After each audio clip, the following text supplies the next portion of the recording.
Option আছে। তবে আমি তোমাদেরকে প্রিফার করব আগে একটা জবে ঢোকার জন্য, ঠিক আছে? অবশ্যই একটা জব নিবা আগে, তারপরে এমবিএ করতে যাবে। শুরুতেই এমবিএ করতে যাওয়ার কোনো দরকার নেই। কারণ হচ্ছে দেখা যাচ্ছে তুমি 2 বছর এমবিএ করলা, 2 বছর এমবিএ করার পরে তোমাকে আবার চাকরি খুঁজতে হবে, কিন্তু এর চেয়ে বেটার হচ্ছে তুমি আগে চাকরিটা খুঁজো, দেন এমবিএ করো। এটা হচ্ছে বেটার।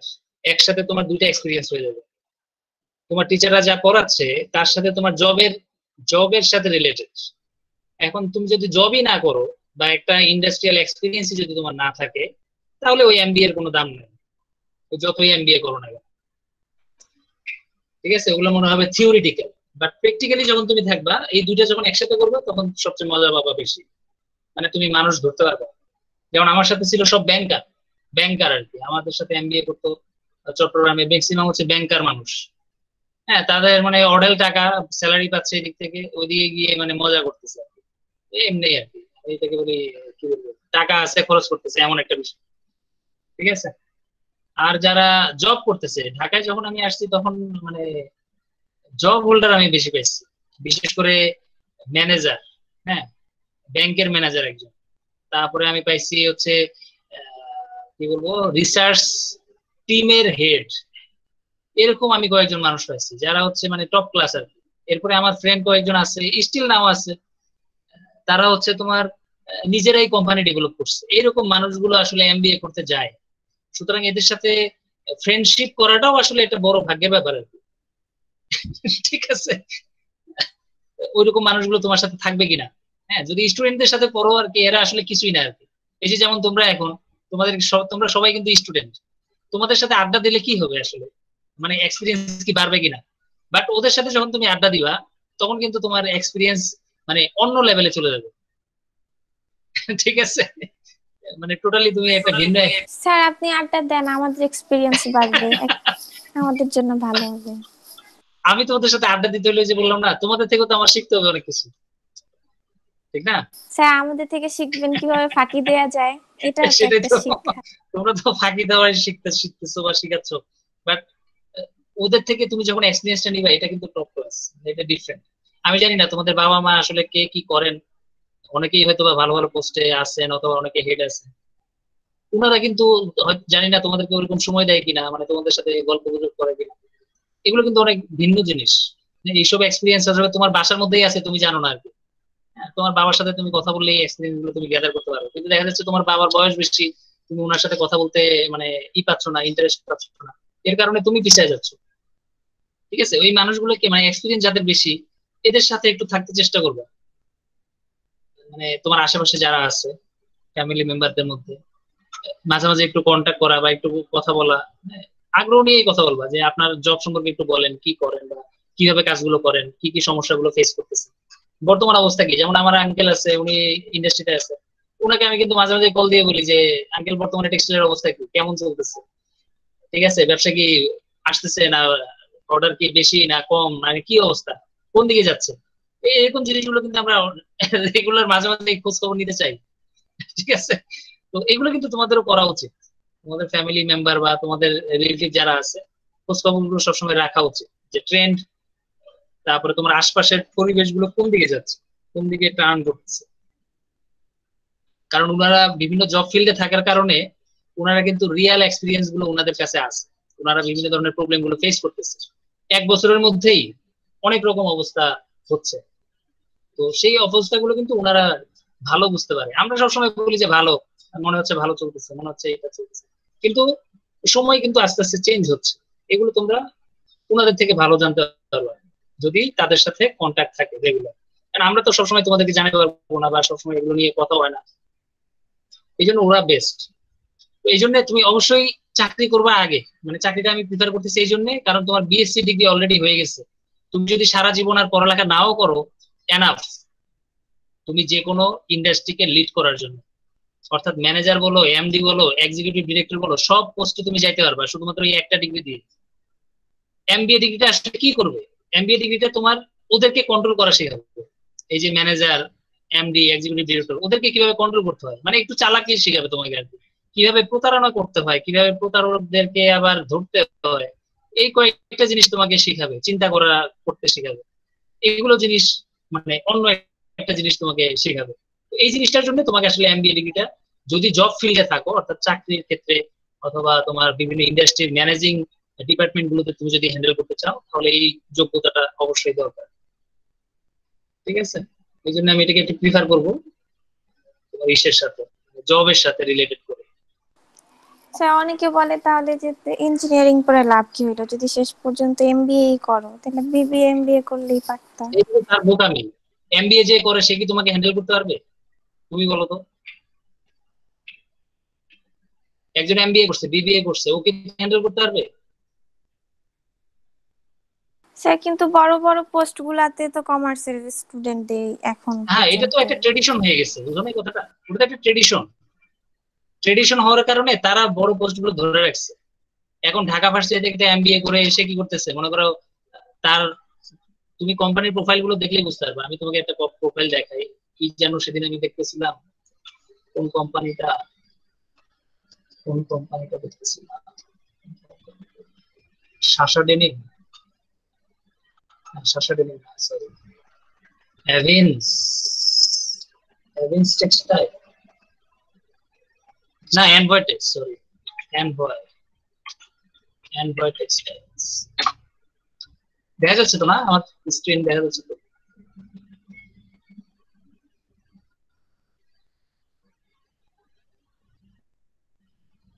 এনভয় টেক্সটাইলস লিমিটেড, তুমি কি দেখতেছো নাকি? দেখা যাচ্ছে? প্রেজেন্টিং তো করতেছে। জি স্যার, দেখা যাচ্ছে। দাঁড়াও আমি তোমাদেরকে এটা একটু দেখাই, এটা খুবই মানে অন্যরকম একটা জিনিস। কোথায় গেল নেট? ওকে, তাহলে এখানে অ্যাবাউট, অ্যাবাউট হচ্ছে কি, টপ এক্সিকিউটিভ।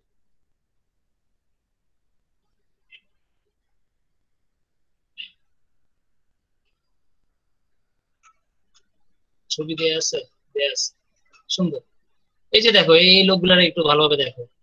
হ্যাঁ, ত্রিপাঠী, এটা হচ্ছে কি নন্দদুলাল বিশ্বাস, শ্যামা প্রসাদ ঘোষ, রেজওয়ার, তারপরে দেখে আমিউর রহমান, এরপরে মোহাম্মদ হাবিবুর রহমান, এটা সাইফুল ইসলাম।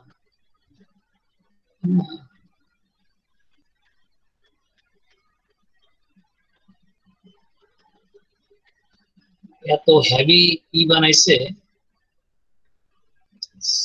ওয়েবসাইট বানাইছে, হাই রেজুলেশন দিছে, এই কারণে লোড হইতেও পারতেছে না। Head, company secretary, head of supply chain. এই যে এখানে সব ম্যান পাওয়ার দেয়া আছে, মানে বড় বড় পোস্ট গুলোতে কে কে বসে আছে। এবং এখানে যদি তুমি ওদের কোয়ালিফিকেশন একটু দেখো, এই যে masters of business administration from IBA of university of Dhaka. ঠিক আছে, is working as a consultant, এই সে বসে আছে এই পোস্টটাতে। ঠিক আছে, ইউনিভার্সিটি অফ চিটাগং থেকে সে পড়ছে। উনি পড়ছে কোথা থেকে দেখো, তার্কি থেকে পড়ে আসছেন না? ওই গেল এই যেটা, হ্যাঁ, এই গ্রাজুয়েট ফ্রম টেক্সটাইল ইঞ্জিনিয়ারিং, এই যে দেখছো, এই graduate in textile engineering from University of Gaziantep, Turkey. দেখো তুমি, গ্রাজুয়েট অফ টেক্সটাইল ইঞ্জিনিয়ারিং পড়ে আসছে কোথা থেকে? তার্কি থেকে। He has more than 9 years experience in research and development in textile industry. Mr. Even holds the position of head of research and development. দেখছো তো কে বসে আছে এই জায়গাটায়? এই একটা লোক, আমি যদি বলি কোয়ালিফাইড, এখন আমি জানি না আসলে সে কতটুকু কোয়ালিফাইড। হ্যাঁ, তবে নাম দেখেই বুঝতেছে আসলে দেশি না আর কি, দেশি মানুষ না। তার্কিশ মনে হয়, তার্কিতে যে পড়াশোনা হ্যাঁ, করছে। মানে সে দেশি না আর কি, আমাদের দেশের মানুষ হয়তো বা না, বিদেশ থেকে এক্সপার্ট নিয়ে আসছে আর কি। আমি যদি বলি বিদেশ থেকে এক্সপার্ট নিয়ে আসছে, কারণ এদের কারোই কোয়ালিটি নাই একটা ইন্ডাস্ট্রি চালানোর মতো। বুঝতে পারছো? এটা কিন্তু হেড হয়ে বসে আছে, যেমন অ্যাকাউন্টিং করছে, commerce in accounting, supply chain নিয়ে পড়াশোনা করছে। বাট এরা কি আদৌ কি তোমার একটা ইন্ডাস্ট্রি, মানে টেক্সটাইল ইন্ডাস্ট্রি চালানোর মতো এরকম আছে? তার এক্সপিরিয়েন্স থাকতে পারে, এই যে দেখো এক্সপিরিয়েন্স রেডিমেড গার্মেন্টস এর উপরে। হ্যাঁ, বাট এই যে 29 ইয়ার্স এক্সপিরিয়েন্স, 29 ইয়ার্স এক্সপিরিয়েন্স লোক, বুঝতে পারতেছো? বাট তার ব্যাকগ্রাউন্ড কিন্তু নট টেক্সটাইল। বুঝতে পারতেছো বিষয়টা? এই যে দেখো পোস্ট জি গ্রাজুয়েট স্যার। করে আসছে Indian institute of technology, India থেকে পড়ে আসছে, দেখছো? Textile engineering with 2 decades of experience in textile industry. দেখো এটা, এই লোকটা, সে একজন ইন্ডিয়ান এবং সে এসে আমাদের দেশের মধ্যে কি একটা ভালো মানে অ্যানভার টেক্সটাইলের কি পোস্টে বসে আছে দেখছো, quality head of assurance. Quality assurance. তো তাকে কেন বসাইলাম আমরা? তার টেক্সটাইল ইঞ্জিনিয়ারিং এর ব্যাকগ্রাউন্ড মানে তার এক্সপিরিয়েন্স কতটুকু স্ট্রং সেটা কিন্তু তোমাকে এখানে বুঝতে হবে। মানে এই লোকের এক্সপিরিয়েন্স দিয়ে বাকিরা চলতেছে, বুঝতে পারতেছো? হ্যাঁ, জি স্যার। এবং এই পোস্টটাতে তুমি চাইতে পারতা, বাট স্যার তোমাকে নিবে না। তাহলে আমাদের টেক্সটাইলের সিলেবাসে স্যার এইটা এমবিএ এর সিলেবাস অ্যাড করা উচিত, পড়া। ওই আমাদের স্যার কয়েকজন আছে, ওনাদেরকে বললে জানতে পারবা যে কিছু ইউনিভার্সিটি আছে ওরা কি করছে, বিএসসি করে এমএসসি না করলে সার্টিফিকেট দেয় না। বুঝতে পারছো?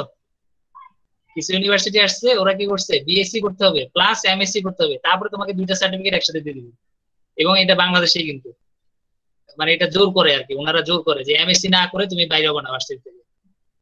হ্যাঁ, তো তোমাদের ক্ষেত্রে আমি যদি জোর করতাম মানে কোনো সময় যদি আমি হেড হইতাম ভার্সিটি, তাহলে আমি তোমাকে এরকম জোর করে দিতাম যে বিএসসি করবা, এমবিএ এরপরে করে এমবিএ করবা, তারপরে তোমাকে তারপরে বাইরে হতে হবে। বেরোবা। এর আগে তোমার আমি সার্টিফিকেট দেবো না। বুঝতে পারছো? কারণ আমি জানি যে এটার লাস্ট কোথায়, ঠিক আছে, ওদের শেষটা কোথায়। এই যে এরা কিন্তু এরপরে আর যেতে পারবে না। এই যে দেখো পোস্ট গ্রাজুয়েট করছে ইন্টারন্যাশনাল ম্যানেজমেন্ট সম্পর্কে, ইন্টারন্যাশনাল ম্যানেজমেন্ট, জাস্ট ম্যানেজমেন্ট, সে কিন্তু টেক্সটাইলের কোনো ব্যাকগ্রাউন্ড নাই তার, ঠিক আছে। এখন এই এই লোকটা কি করে, এই লোকগুলোকে কন্ট্রোল করে, বুঝা গেছে? আমি যখন আমার ইন্ডাস্ট্রিতে ছিলাম, তখন তোমার সেখানে আমার বস আর কি, আমি জানি না ওটা পাওয়া যাবে কিনা, দাঁড়াও আমি একটু দেখি। এটা তোমাদের জানা দরকার, কারণ এই ইন্ডাস্ট্রিতে আমি নিজে চাকরি করে আসছি, সুতরাং এদের প্রোফাইল আমি অনেকদিন ধরে দেখি না। এটার মালিক কে এখন বর্তমানে? বাংলাদেশ, বাংলাদেশ কি ইপিজেড কর্ণফুলী নট করতে যায় এটা একটু, কিন্তু কথা হচ্ছে এটা শিপমেন্টের সাথে রিলেটেড। এটার অরিজিনাল পেজ কোথায় আমি জানি না, এটা কোন ওয়েবসাইটে নিয়ে যাবে আমারে, দাঁড়াও আমি একটু ঢুকে দেখি। সাস্টেনেবিলিটি হোম অ্যাবাউট আস এর মধ্যে, সরি কোম্পানির হেড কোথায়, factory compliance product quality client, না ওয়েবসাইট একেবারে পুরো ওয়েবসাইট বানায় রাখছে, ওয়েবসাইট একেবারে পুরো। আমি মালিককে জানতে চাচ্ছিলাম, তোমাদেরকে যদি একটু ওনার ছবিটা যদি দেখাইতে পারতাম তাইলেই তোমরা বুঝতে পারতাম মালিক কোথায়। স্যার ইন্ডিয়ায় কি বাংলাদেশের চেয়ে ভালো পড়াশোনা হয় টেক্সটাইলের? ইন্ডিয়াতে না, এখানে তো আমি ইন্ডিয়ানদের সাথে কাজ করছি, এখানে আমার ইন্ডিয়ান ছিল, শ্রীলঙ্কান ছিল, ফিলিপাইনের লোক ছিল, ঠিক আছে। চার ধরনের মানুষ মানে চার দেশের বা তিন দেশের কান্ট্রির মানুষ আমি পাইছি। আচ্ছা, এখানে আসলে তোমার কোম্পানির মালিকের কোনো ছবিই নাই, বুঝছো? Bijoy, Bijoy plus owner of Intimate Textiles, Intimate Apparels, না কি জানো অ্যাপারেলস, অ্যাপারেলস লিমিটেড। স্যার তবে ইন্ডিয়ায় তো স্যার রিসার্চ বেস পড়াশোনাটা একটু বেশি হয় অন্তত বাংলাদেশের চেয়ে। তোমরা ভাবতেছো but not like sir that. আমরা ওই যে একটা ইয়াতে গেছিলাম সেমিনারে ভার্সিটি থেকে, ওইখানে যে আসছিল লোকটার হ্যাঁ, নাম। ওরা তো সবসময় বলবেই তোমাকে, ওরা তো তোমাকে এটা বলবেই, এটা স্বাভাবিক বিষয়। এই বিজয় উত্তম, বিজয় উত্তম, বিজয় এই নাম, বিজয় উত্তম, হ্যাঁ পেয়ে গেছি। হ্যাঁ, দেখো এই যে লোকটাকে দেখো, দেখছো এই লোকটাকে? হ্যাঁ, জি স্যার। এই লোকটা আমার মালিক ছিল। ওনার বয়স কত দেখি তোমরা বলো এবার। এই যে এই এই ম্যাডাম গুলো হচ্ছে আমার টিচার ছিল আর কি, এই যে ম্যাডাম গুলো, তিনাদের সাথে আমি কাজ করে আসছি কোথায় স্যার? চট্টগ্রামে। চট্টগ্রামে। হ্যাঁ চিটাগং। আমি তো চিটাগং জব করা শুরু করছি, মানে আমাদের বিএসসি করার পরে এই ইনাদের সাথে চাকরি করা শুরু করছে। এটা প্রথমে কোন ইন্ডাস্ট্রি? বেস্ট টেক্সটাইলে ছিলাম, বেস্ট টেক্সটাইল থেকে পরে এই ইন্ডাস্ট্রিতে জয়েন করছি। ঠিক এটা আছে। কোনটা স্যার, এবং নাম আমাদের কি? ইন্ডিপেন্ডেন্ট অ্যাপারেলস, এই যে ইন্ডিপেন্ডেন্ট অ্যাপারেলস লিমিটেড। এবং ইনি আমাদের সাথে বলতে গেলে সপ্তাহে একবার করে মিটিং করতেন। এই এই মানুষটা হাইটটা বলতে পারো আমার মতোই আর কি, লম্বা লম্বা মানুষ।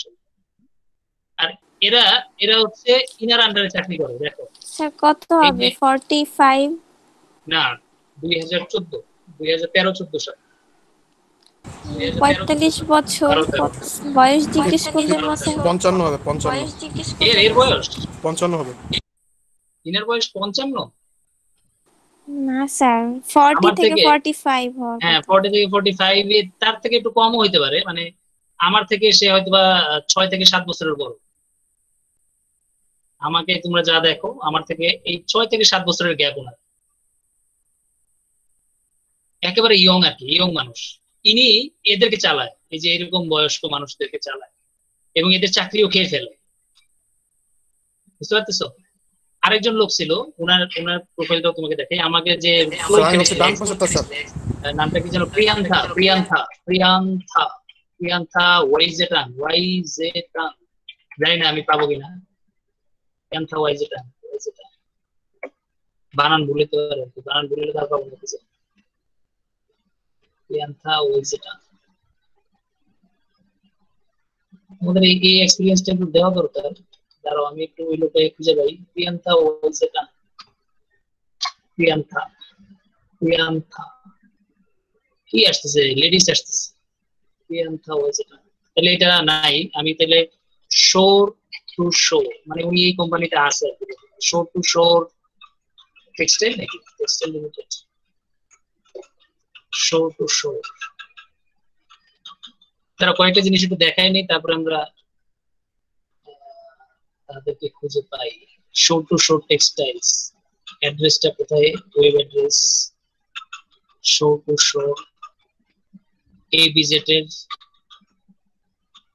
শোর টু শোর টেক্সটাইলের ওয়েব অ্যাড্রেস কি?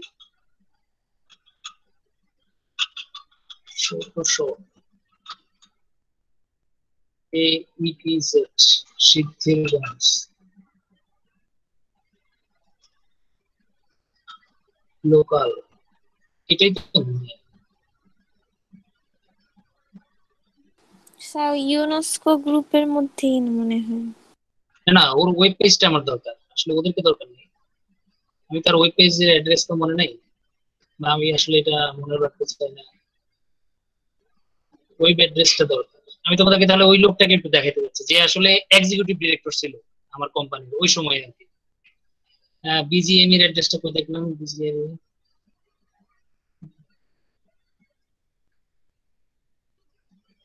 ব্যবসা, শো টু শো কোথায় গেল?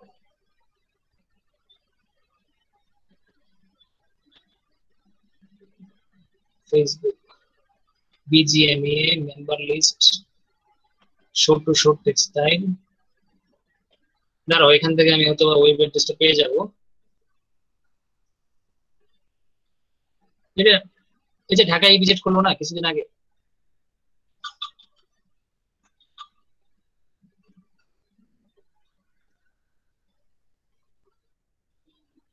ওয়েব অ্যাড্রেস কোথায় দেখছো? বিজিএমই এর অবস্থা, বিজিএমই ফাইন্যান্সিয়াল ইনফরমেশন কি রেখে দিছে দেখছো? ইনফরমেশন আপডেটও করে নাই ঠিক মতো ইমেজ, ওয়েবসাইটটাও ঠিক মতো ই করে নাই, বিজিএমই বসে আছে। তাহলে আমি এই ইন্ডাস্ট্রির মালিককে কিভাবে খুঁজে পাবো এখন?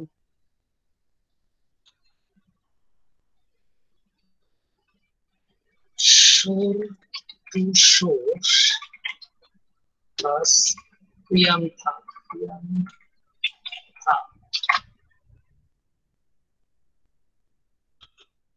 প্রিয়াঙ্কা হয়েছে না দেখছো? এই যে লোককে চলে আসছে, তবে লিঙ্কডিনে ঢুকতে হবে তাকে পাইতে হলে, সে নরমালি অ্যাভেলেবল না আর কি। দেখছো, লিঙ্কডিন ছাড়া তাকে পাওয়া যাবে না, ক্যান নট বি রিচড। আমি তাহলে একটু ইমেজটা দিই, ইমেজটা তার আছে কিনা। প্রিয়াঙ্কা ওয়েজেটাঙ্গের তো কোনো ছবিও নাই, দেখছো? এই লোককে পাবা কেমনে তুমি বলো?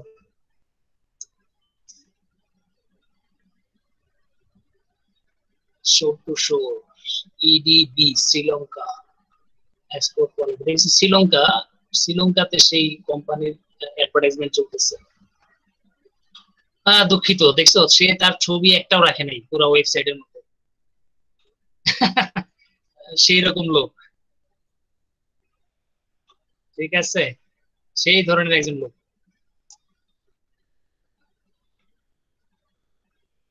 দারুণ না? কি বলো? তোমরা তো সবাই ছবি আপলোড করো, কিন্তু দেখো এত হাই প্রোফাইলের একটা লোক আমি খুঁজে পাচ্ছি না, তাহলে তোমাদেরকে দেখাবো।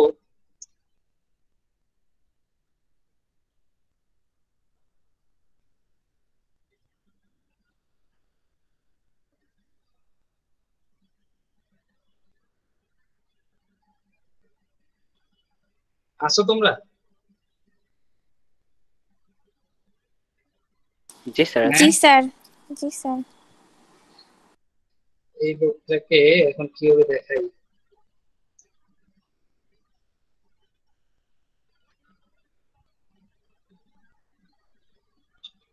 ও, তোমাদেরকে দেখানো তো সুযোগ আছে, দাঁড়াও। হ্যাঁ, তাকে অনেকদিন পরে আমি খুঁজে পাইছিলাম ফেসবুকে। ওয়াই জে, সরি, কি দিয়ে সার্চ করি, প্রিয়ান্থা, প্রিয়ান্থা ওই যেটা, ওনাকে আমি মেসেজ দিছিলাম, বুঝছো, এই ঢাকায় এসে। After a long time, nice to see you in show to show, I thought you left the country, I am your student in intimate average limited. ঠিক আছে, এটা দিয়ে আমি ওনাকে একটা মেসেজ করছিলাম, এবং উনি সিন করছে এবং লাইকও দিয়ে রাখছে। ঠিক আছে, এবং সবচেয়ে মজার বিষয়, উনি যদি না থাকতো আমি আসলে চাকরি পাইতাম না। বুঝতে পারছো? এই লোকটা যদি না থাকতো আমি আসলে চাকরি পাইতাম না। ঠিক আছে, চিনছো? দেখা যাচ্ছে ছবি? আরেকটা ভালো ছবি যদি থাকে। হ্যাঁ, এখন দেখা যাচ্ছে।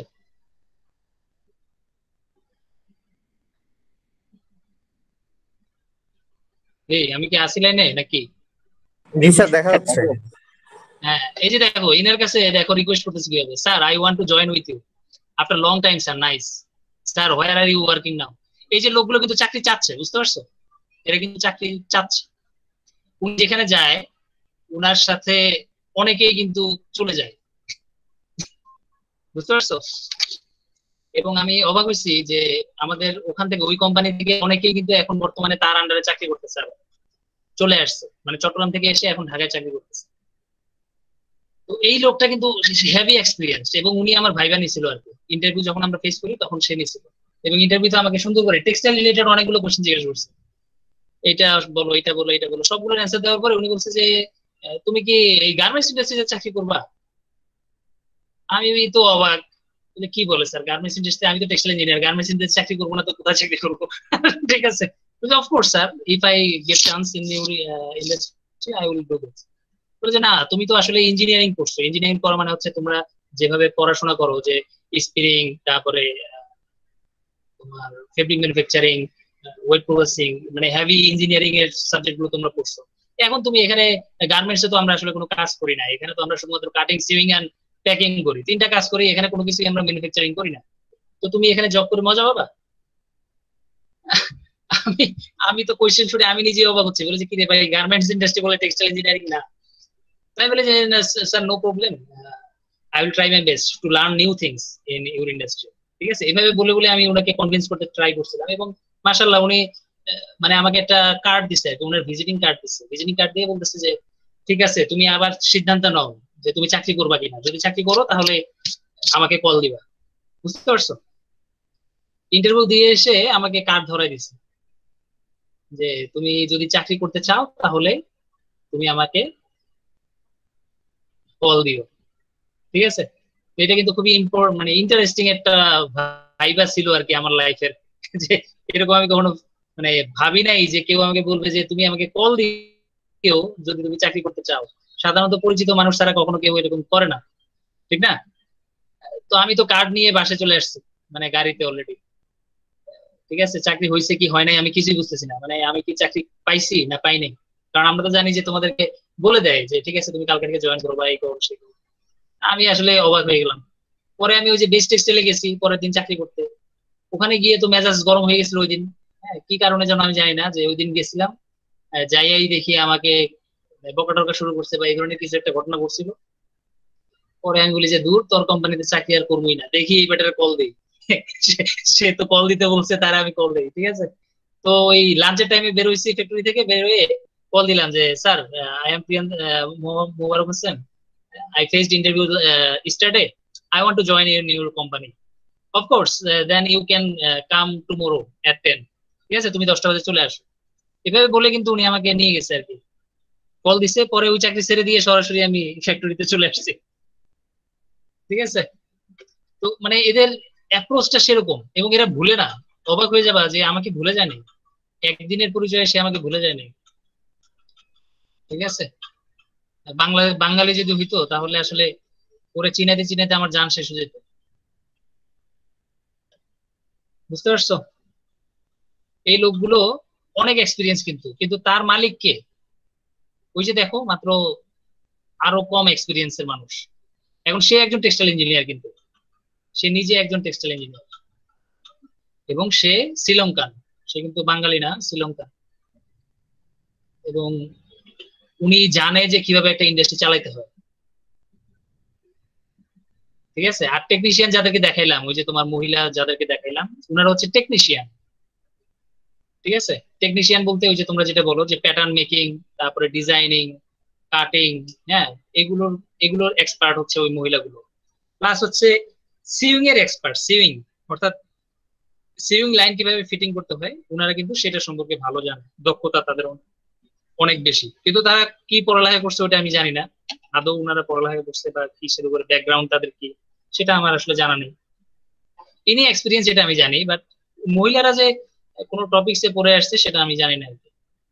তবে ওনারা তোমার প্যাটার্নের এক্সপার্ট। আর ইনি হচ্ছে টেক্সটাইল ইঞ্জিনিয়ারিং এর এক্সপার্ট, ইন্টারেস্টেড মানুষ। এবং সে কিন্তু ওই যে দেখো, ওই কোম্পানি ছেড়ে দিয়ে এখন এই যে এই কোম্পানিতে আছে, শো টু শো, এখন এই কোম্পানিতে উনি জব করতেছে। আর ওনার পজিশনটা যদি দেখো, এই যে দেখো, ইউনিভার্সিটি অফ মানে ফ্যাকাল্টি অফ ইঞ্জিনিয়ারিং, এখান থেকে পড়াশোনা করছেন। তারপরে হচ্ছে চিফ এক্সিকিউটিভ, ঠিক আছে, চিফ এক্সিকিউটিভ অফ, মানে চিফ এক্সিকিউটিভ, যে সি সি বলি না আমরা, সিইও আর কি, এটা হচ্ছে উনি ওই পোস্টটা ধরে আছে। ঠিক আছে, শ্রীলঙ্কান, এই যেখানে লেখাও আছে শ্রীলঙ্কান মানুষ, কিন্তু বাস করতেছে কোথায়? ঢাকায়, আমাদের দেশে। এবং তোমরা জানো না যে এদের ফ্যাসিলিটি কেমন, ঢাকায় থাকুক আর চট্টগ্রামে থাকুক, হাই ফ্যাসিলিটির মধ্যে তারা থাকে সবসময়, হাই। ওনাদের জন্য আলাদা সবকিছু ব্যবস্থা করা আছে বাংলাদেশে, ইভেন খাবারের ব্যবস্থাও, মানে সবকিছুর ব্যবস্থা মানে বাংলাদেশে করা তাদের জন্য। এদেরকে সারা ইন্ডাস্ট্রি চলতেছে না, ইন্ডাস্ট্রি গুলো এদের উপরে ডিপেন্ড করে অনেক বেশি। তো তোমাদের মানে তোমাদেরকে আমি যেটা বলতে চাচ্ছি যে বিএসসি ইঞ্জিনিয়ারিং এর পরে তোমাদের আর আসলে কোনো কিছু করার দরকার নেই, যদি তুমি তোমার এই নলেজটাই যদি খাটাইতে পারো, ঠিক আছে, তোমার আর কারো কাছে যাওয়ার দরকার নেই। ঠিক আছে, তো ট্রাই করবা যেন তোমাকে কেউ ফেলতে না পারে, তোমার এক্সপিরিয়েন্সটাকে বাড়াইতে চেষ্টা করবা। এই এই লোকে যদি টেক্সটাইলের ব্যাকগ্রাউন্ড না হয়ে যদি 30 বছরের এক্সপিরিয়েন্স থাকে, তো তোমরা টেক্সটাইলের ব্যাকগ্রাউন্ড হয়ে এক্সপিরিয়েন্স কেন থাকবে না? ঠিক আছে, তোমরা তোমাদের এক্সপিরিয়েন্স বাড়াতে থাকবে 5 থেকে 10 বছর, এরপরে দেখবে তোমাকে আর কেউ পাবে না আর কি। ইন্ডাস্ট্রিতে যদি তোমরা একটু কষ্ট করে থাকতে পারো 5 থেকে 10 বছর, এরপরে তোমাকে আর পিছনে ফিরতে হবে না। আর জবের জন্য তোমার কি বলবো, এটাকে খুঁজতে হবে না আর কি, জবও খুঁজতে হবে না, তোমার পিছে পিছে চলে আসবে সবকিছু। আমাদের নলেজ গুলো আসলে অনেকে জানে না, বুঝে না, এই যে ম্যানেজমেন্ট গুলো বুঝতে চায় না যে আসলে আমার কোয়ালিটি অন্যদের থেকে বেশি, অনেক বুঝতে চায় না, যার কারণে আমরা পিছিয়ে থাকি। তো তোমরা চেষ্টা করবে এটা, তোমরা যাতে পিছিয়ে না থাকো। ঠিক আছে, Just একটু ধারণা দিলাম তোমার ইন্ডাস্ট্রি গুলো কেমন, কি ধরনের লোক তারা চাচ্ছে, তোমাদের আসলে কি করা উচিত। যাই হোক, আমরা শুরু করতে চাচ্ছিলাম আসলে পড়াশোনার ভিতরে আসতে চাচ্ছিলাম, অনেক দূরে চলে গেছি। শুরু করছি যখন এটা শেষ করে দিই। আচ্ছা, এগুলো বাদ, হ্যাঁ আমরা একটু একটা কনক্লুশনে চলে আসি, তোমাদেরকে একটু পড়তে দিয়ে দিই, কারণ আমি তো আর এক সপ্তাহে তোমাদেরকে পাবো না।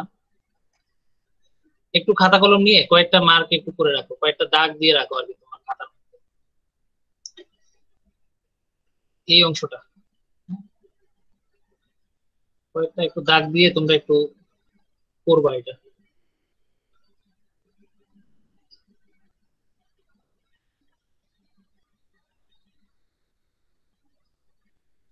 বেশি গল্প করে ফেলছি না? প্রপার্টিস লাগবে আমার, তারপরে ড্রেসিং জেনারেল রিকোয়ারমেন্টস লাগবে, স্ট্রাকচার দরকার নেই, প্রবলেমটা আমার একটু দরকার জানা, এটারও দরকার নেই, প্রাইমারি ইউজটা দরকার নেই। রেইনফোর্স ড্রেসিং সম্পর্কে আমি একটু জানতে চাচ্ছি। আর যেটা জানতে চাচ্ছি সেটা হচ্ছে স্টেরিলাইজেশন, এটা রিকোয়ারমেন্টস কি, মেথড কয়টা, এবং এটার প্রবলেম কি, এই কয়েকটা জিনিস আমরা একটু জানতে চাচ্ছি।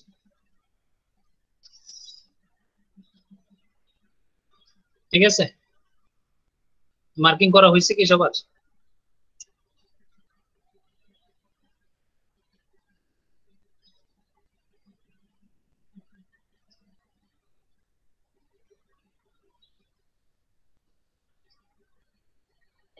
ওন ড্রেসিংটা কি, অ্যালজিনেট, ওই যে আমরা বলছিলাম যে এই জিনিসটা আমরা পড়ি নাই মেডিকেল টেক্সটাইল থেকে, অ্যালজিনেট ওন ড্রেসিংটা কি? আসলে এটা একটা পলিমার, এই পলিমারটা তৈরি করতেছে কিভাবে, ও পলিমারটা কিভাবে কি কি কেমিক্যাল দিয়ে তৈরি করতেছে। এরপরে যেটা বলছি সেটা হচ্ছে অ্যালজিনেটের প্রপার্টিসটা কেমন, নরমালি যেটা আমরা বলি যে প্রপার্টিসটা কেমন। প্রপার্টিস এর পরে যেটা আসবে সেটা হচ্ছে রিকোয়ারমেন্টস কি, অর্থাৎ এই যে ওন ড্রেসিং হইতে হবে হাইটেক, এটা হইতে হইলে কি কি প্রপার্টিস দরকার, নরমালি রিকোয়ারমেন্টস। নন ওভেন যদি হয়, এটা যদি উইভিং না হয়ে নন ওভেন হয়, তখন এটার সমস্যা কি। আর লাস্টে আমরা যে বলতেছি রেইনফোর্সড ড্রেসিংটা কিভাবে হয়, মানে বিশেষ করে ওভেন স্ট্রাকচার এবং ব্রেডেড স্ট্রাকচার, এটার আসলে সুবিধাগুলো কি। এই কয়েকটা জিনিস যদি তুমি অ্যালজিনেট ড্রেসিং থেকে একটু মার্কিং করো, কারণ এগুলো মানে ফিক্সড আর কি, এই এই ফাইবারটা সম্পর্কে একটু বা এই ইয়ার্নটা সম্পর্কে আমরা একটু জানতে পারলাম। নেক্সটে আমরা স্টেরিলাইজেশন করবো, ওই যে জীবাণুমুক্তকরণ, জীবাণুমুক্তকরণটা কিভাবে করবা, আসলে জীবাণুমুক্ত করতে হলে কি করতে হবে, রিকোয়ারমেন্টস কি এটার সাথে, এটার মেথড আছে, steam method, dry heat, irritation, ETO. আর সাথে তোমাদের ক্লাসের মধ্যে আমি একটা ছোট্ট ভিডিও তোমাদের সাথে শেয়ার করছি, এটা কি পোস্ট হয় নাই, এটা বুঝলাম না, হয়েছে তো না, হয়েছে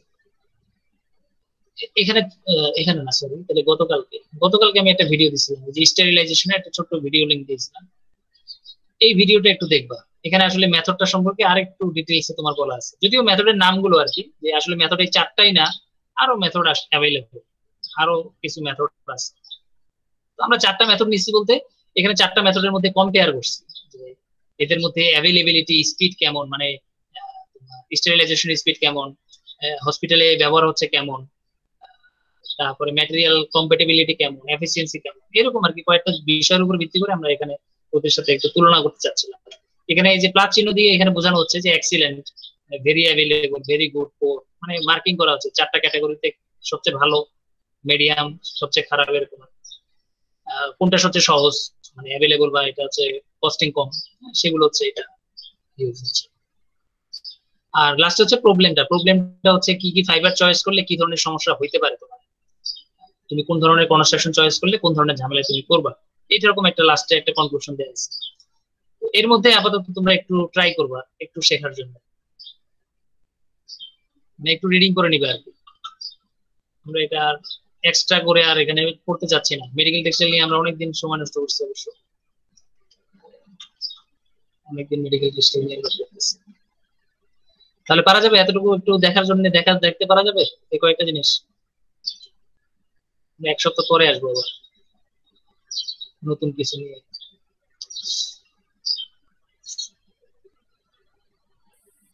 ঠিক আছে,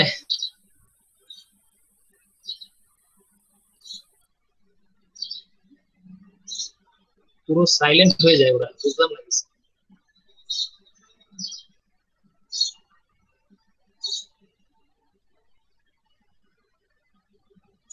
বুঝতেছো? জি স্যার। পারবা কিনা এটা তোমাদের হাতে ছেড়ে দিতে চাচ্ছি আর কি। মনে করো যে একটা জিনিস আমি পড়াইলাম না, স্যার কি এখন তোমরা বলছেন? কারেন্ট চলে গেছিল, কিছু শুনতে পাই নাই। এই যে এই জিনিসগুলো একটু পড়বা এখান থেকে, এই জিনিসগুলো নিজেরা পড়বা আর কি।